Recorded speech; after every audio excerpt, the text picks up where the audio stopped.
starting to die out a little bit, but my last name is also Jones, so I get the whole me and Mrs. Jones too. But anyway, you're like famous. I keep seeing your face. Finally, I get to speak to it. Sure. Well, how can I help you? Yeah, so I did look at the some of the videos you sent me and the ones you prioritized. I did have some questions that were answered, but the few that I have remaining are so as far as government contracts, your focus is strictly construction. Is That's the my other focus, but okay? I mean, you look, it's like when you're talking to an attorney, right? You have attorneys that handle criminal lawsuits. You have attorneys that handle federal appeals. I specialize in construction. It's all federal contracts, but yeah, I specialize in construction. Okay, so the tool that you've built, does it provide contracts just for construction or any available federal contract? It focuses on construction. It can be altered, I suppose, to be something else. How about tell me what kind of work you've been doing?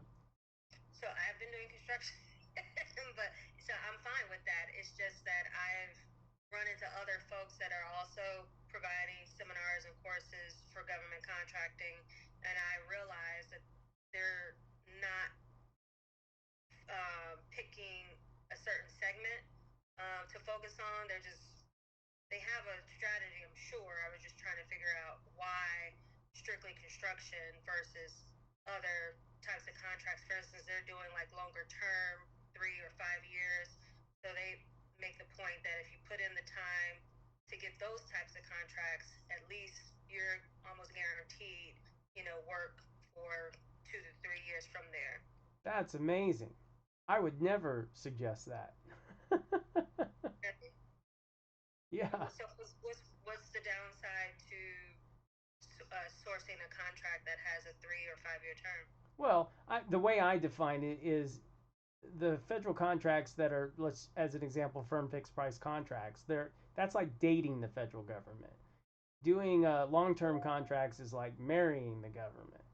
And look, it's not that there's not money in those things. Of course, there's money in those things, but I'm almost never interested in that type of contract because personalities run into each other. I'm not the kind of person that, hey, good morning, Ebony. How was your weekend? How was the kids? I'm not that person, and so because I'm not a relationship person, I'm way more interested in federal contracts that I could just get in there, get it done, get out, get paid, and move on to the next one. Okay.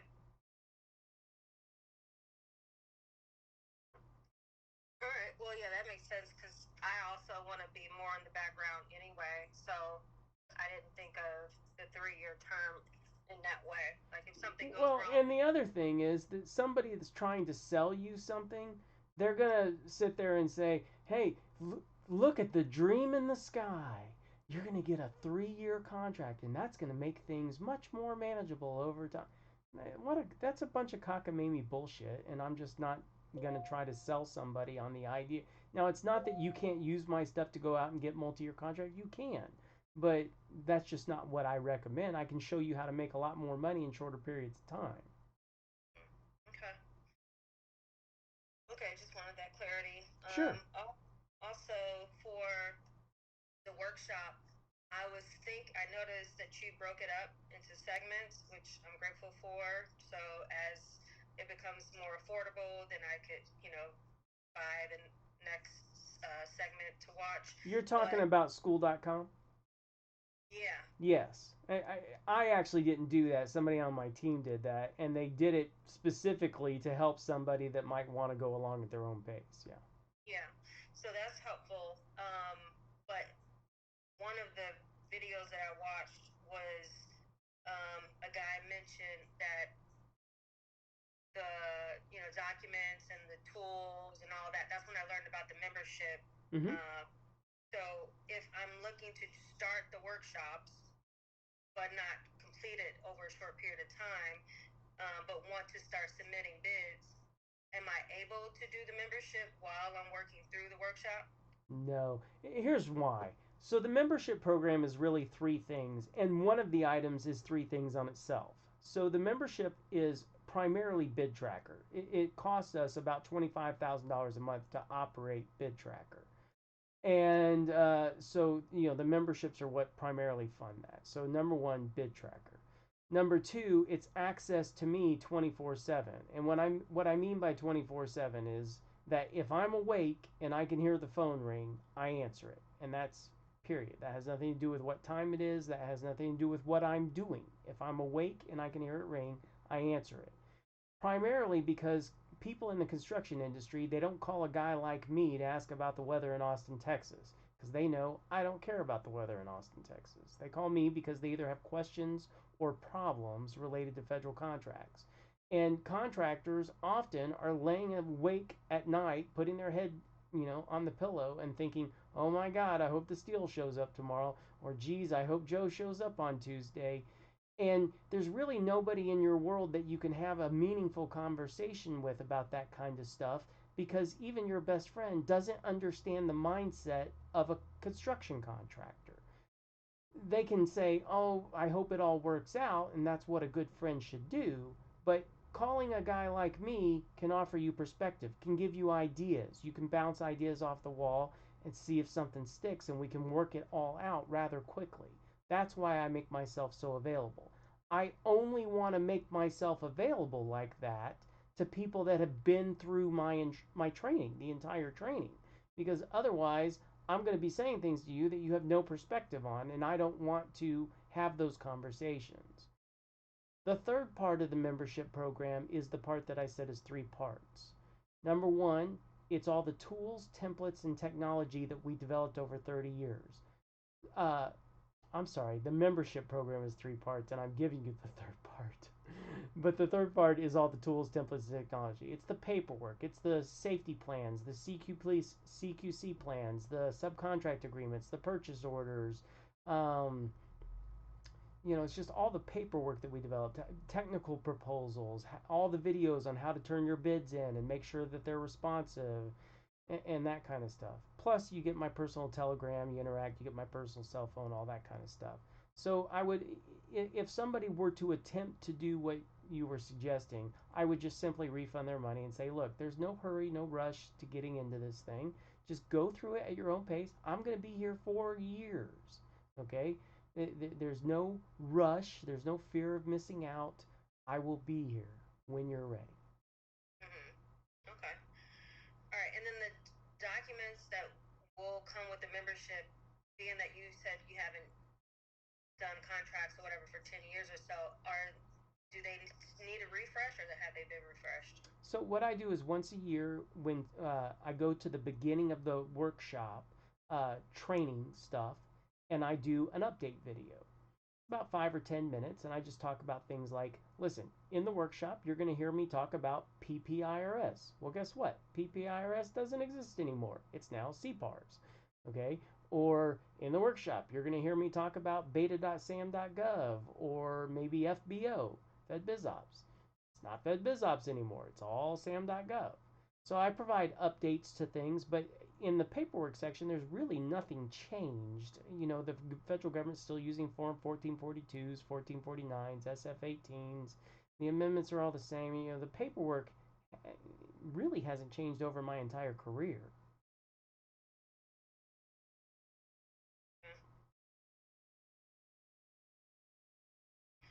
Um, and then one of the videos, the guy that won his first contract, he said that he budgeted for his travel.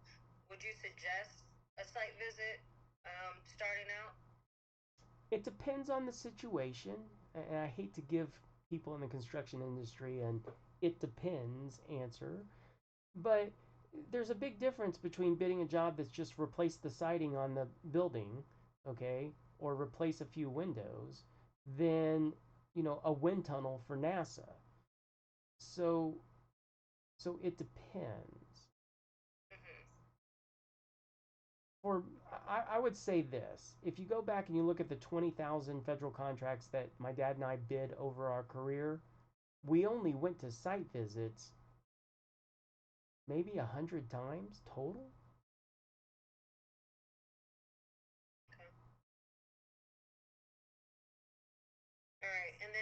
far as securing a contract prior to the start of the job, what other holding costs, aside from bonds and I guess if I'm doing this membership, So I look, you. This is a fun little experiment. Experiment? I'm not sure that's the right word. But I'm gonna ask you a true or false question. True or false? Anybody, anywhere, anytime can bid any federal contract. True. No, you got to be SAM registered. Is that what you mean? You fell into the trap. Everybody thinks you have to be SAM registered in order to bid a federal contract, but you don't. You have to be SAM registered in order to be awarded a federal contract. Okay? True or false? Anybody, anywhere, anytime can be awarded a federal contract if they're registered in sam.gov. True. False. You have to have the proper NAICS code in your SAM registration. Would you be looking for RFPs outside of your NAICS code? Absolutely, because guess what? All you have to do if you get contacted by a contracting officer wanting to award you a federal contract and they say, hey, you don't have the right NAICS code, my apologies, and you go update your NAICS code. You add another one in.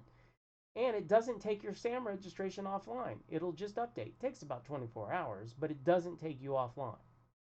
Okay. Okay?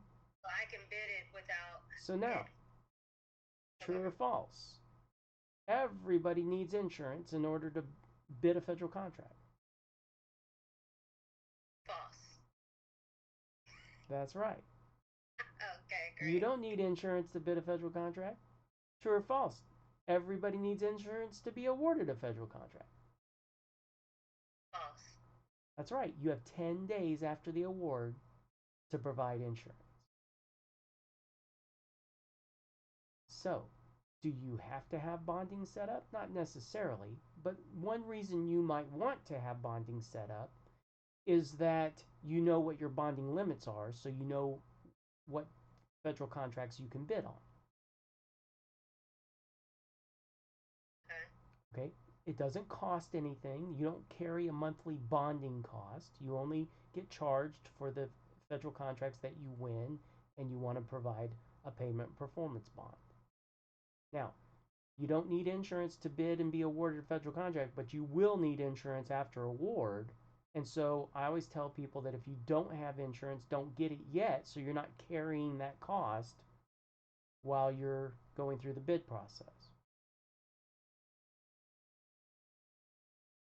So I meant, that's all super helpful. I meant as far as holding costs, assuming you're awarded, the job hasn't started yet, you're not going to get a payment until 14 days after some progress is made. What are the holding costs likely in that period of time? Is it just the bonding costs? Oh, yeah, yes. It's typically going to be about 3% of your contract amount. So on a $100,000 contract, it might be $3,000. But they'll pay that within you can immediately turn in a pay request for that and get that money back within 14 days. Oh, okay. So your holding cost is likely 3% of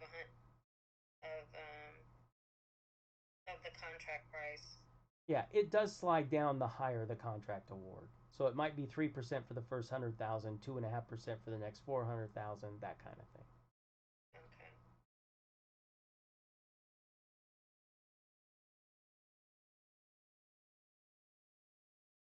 And then you could request payment reimbursement for holding costs immediately. Not only that, but if you Google federal, you've seen my videos and you know that I like to teach from public sources. There's a federal acquisition regulation 52.232-12. You want to look at that? 50 what? 52.232-12. Admittedly, it's been a very long time since I've read that.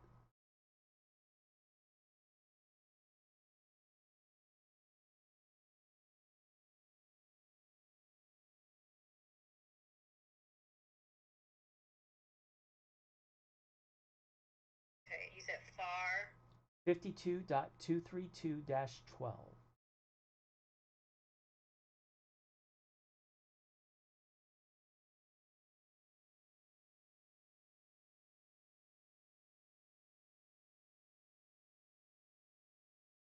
advance payments. So they do offer advance payments, but I have never employed that. I've never done it. There are reasons I've never done it. And if you go through there, you'll see that at some point it says something to the effect of the federal government wants to see your books. And I just never felt comfortable. I mean, look, federal construction is mostly a cash forward business. I mean, yeah, you're going to have a little bit of startup costs, but once the money starts flowing and the federal contracts, you know, everybody's cash flow positive, so there's really no reason to deploy this particular federal acquisition regulation. But sometimes it's helpful to people to know that it is there. Okay.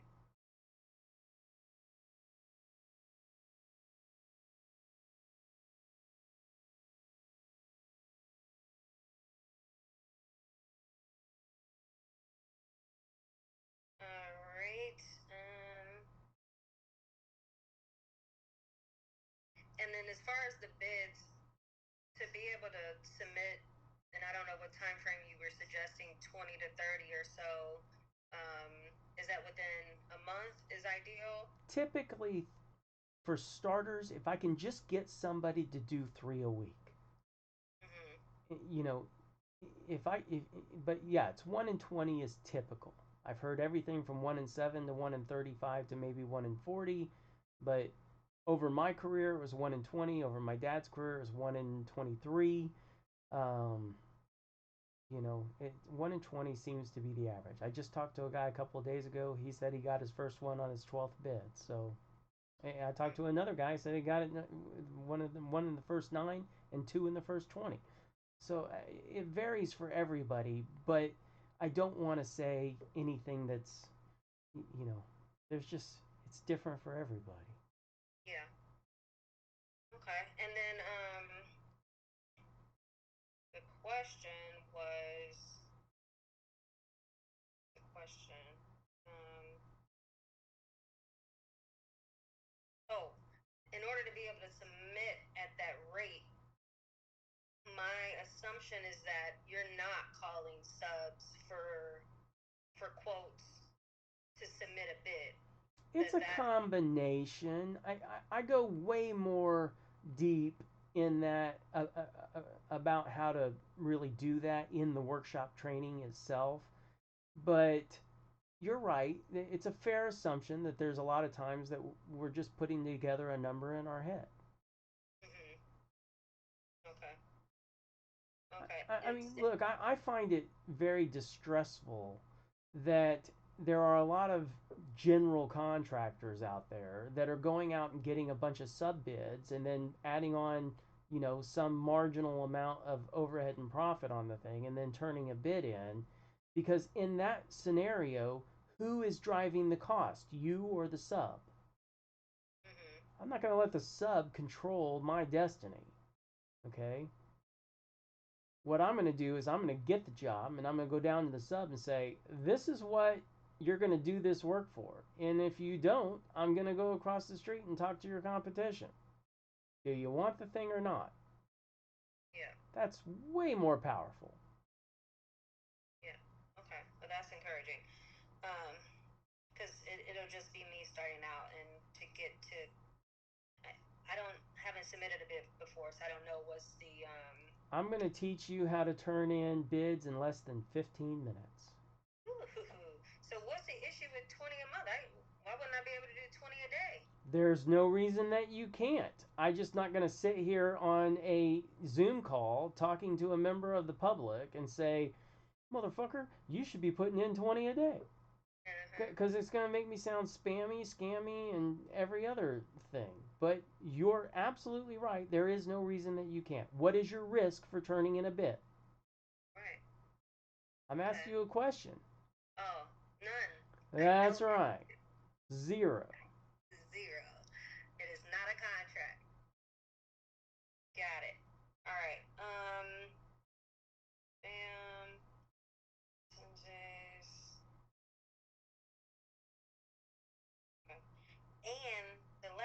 question was, are you familiar with AI? I'm very familiar with AI. In fact, you're talking to AI right now. Sean Reitmeyer's in the other room watching the news. You're not AI.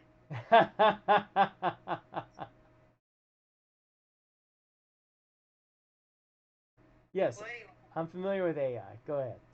AI, I was wondering if are you working on anything to like clone yourself? So if I were to have questions while I'm working and not wanting to disturb you too many times, if I'm trying to submit 20 a day, which is probably not the case, but say I am, if I have questions, you know, an AI clone would go Ebony, along. if you can handle listening to Ebony and Ivory about 20 times a day, because it'll just make me laugh, I will take your call 20 times a day, 50 times a day. Seriously, people think that they're bothering me. Nobody is ever bothering me.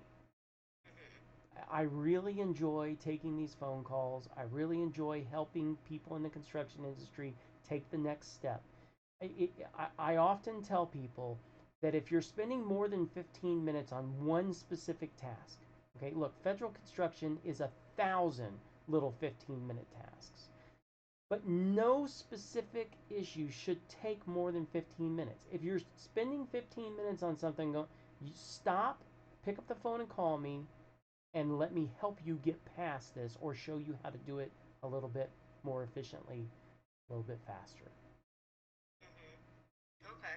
Oh, and then how many contracts, and I know it varies, but just say uh, one that doesn't require a ton of support, maybe 100K.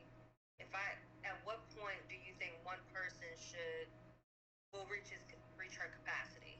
When should I bring in some more help? That's a great question. I talk about that. I spend about an hour on that topic the morning of day 2. Um, but it you this business is what you want it to be. I have many people. This is no joke. That do 1, 2, or 3 federal contracts a year. In fact, one, Brian, GCExperts.com/Brian, BRYAN. In that video, he says, Sean, I do 1 federal contract a year. I make enough money on it, spend the rest of my time hunting, fishing, hanging out with family and kids, that kind of stuff. Okay? This business is what you want it to be. Do you want to, what's more important to you, time or money? Yeah, time. But I need money to get my time back. Well, yeah, but some people, the money's more important, and what they want to do is build a $20 to $40 million a year federal government construction company. Okay, well, to do that volume, you're going to need, at least 6 people. Okay, but I've got one client. I've got him on video. If you watch enough of my videos, you'll find Mark. Uh, he uh, he did 3.8 million last year by himself. Hmm.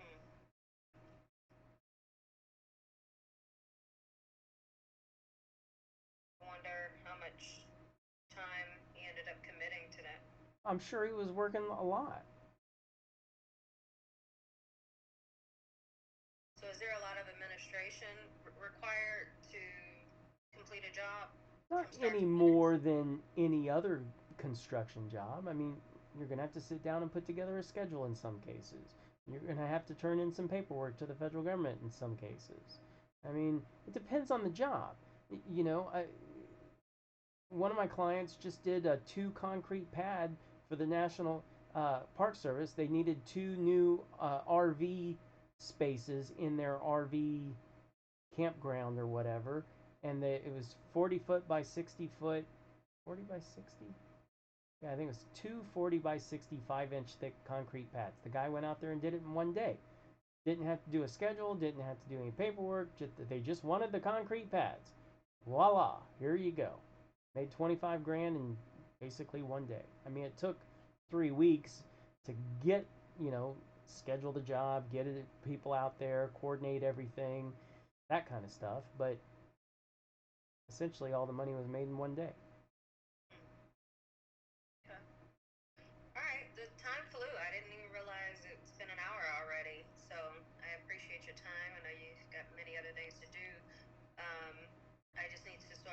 schedule to see when I could sit down and get the workshop done. Yeah. Well, that look, the federal government's been here 250 years. It's going to be here 200 more. I've been teaching this for 15 years. I'll be teaching it probably another 8. The federal government's spending $1 billion a day, whether you're in this or not. And that's why you never hear any pressure from me about anything. You know, time, money, your schedule, all that kind of stuff. That's not what these conversations are about. They're just to open your eyes and help you make good decisions. Yeah. Yeah. Well, I just wanted to express that I am serious. I know you're just genuinely helpful, but it is probably nice to know that you're helping people that have a genuine interest in moving this forward and I can tell. You want to know the difference? The difference is when I'm talking to somebody that I can tell has put a little bit of effort in preparing for this phone call, has good questions, versus somebody who isn't. The phone call sounds like this. Hey, how do I get a federal contract? Oh, it's real easy. You just go to sam.gov. On the right hand side, you register your entity and you just start searching for federal jobs. It's that easy? Yeah, good luck. You didn't get that phone call. Yeah. Well, I've got plenty. I'm sure once I learn more, I'll have plenty more. But this is enough to give me some comfort and